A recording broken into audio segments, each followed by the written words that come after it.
There are 27 blending modes in Photoshop. They all have a purpose, but you don't have to know them all. In this video, I'll show you 5 common Photoshop blending modes for photography to help you make your photos more interesting. Coming up. Hey everybody, this is Charles, helping you get started with Photoshop, Lightroom, and photography. If you're new to this channel and you like short and easy tutorials, please consider subscribing and hit that bell notification so you don't miss anything. Let's get started. So blending modes in Photoshop offer different ways for a layer to blend or interact with the layers below it.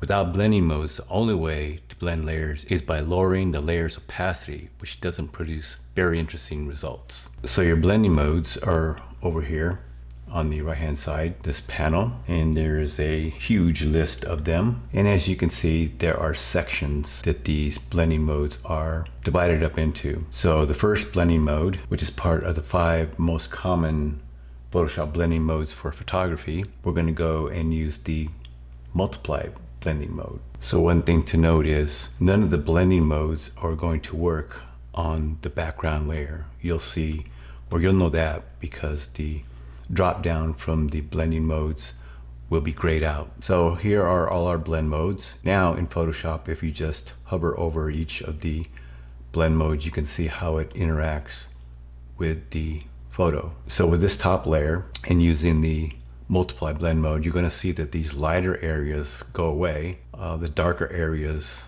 stay dark, and any areas that are not quite as dark get darker. So coming down to the multiply blend mode, you can see that this photo, any of the light areas got darker.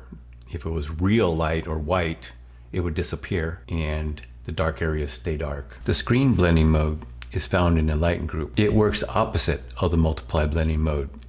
It lightens the image by removing the dark areas and makes the light areas lighter. So here in this example, we have 2 images. The bottom one is these hands with all these lights, and the top one is basically a stock image with lighting effects. So on this top image here, if I go to the screen blend mode, you can see that it has removed all the dark areas and made the lighter areas even lighter. So that's what the screen blending mode does. The overlay mode is part of the contrast group of blending modes designed to boost the contrast in an image. The overlay blend mode both multiplies dark areas and screens light areas at the same time, so dark areas become darker and light areas become lighter. Let's see how that works here. In this example, I'm going to add a little bit more punch to the eyes here, and on a new layer, I'm going to paint white on the eyes right here. B for the brush tool with a soft round brush, and I'm just going to paint right in this area right here. I'm not going to be real careful. And I'm going to change the blending mode to overlay, and there is the before and there's the after. If you feel that's too strong, what you can also use is the soft light blend mode, and there is the before and there's the after. And if you think that is too much, you can drop the opacity a little bit. There's the before and there's the after. The color blending mode is in the composite group, and it's actually a combination of the first 2 modes in the composite group, hue and saturation. When you change the layer's blend mode to color, only the color, that is all of the hues and saturation values from a layer, is blended in with a layer or layers below it.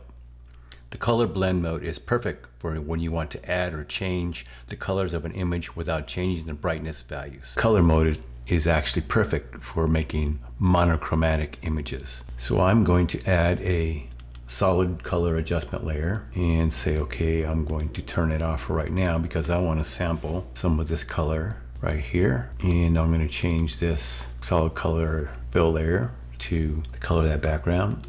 And I'm going to change my blend mode to color. Now this is a monochromatic effect. If I want, I could lower that effect a little bit and get something like that. Whereas the color mode blends the colors of a layer while ignoring lightness values, the luminosity mode blends the lightness values while ignoring the color information. In photo editing, changing the blending mode of a layer to luminosity is often the final step. For example, a very common photo editing technique is to use either levels or curves adjustment layer to improve overall contrast in an image and in many cases this works perfectly.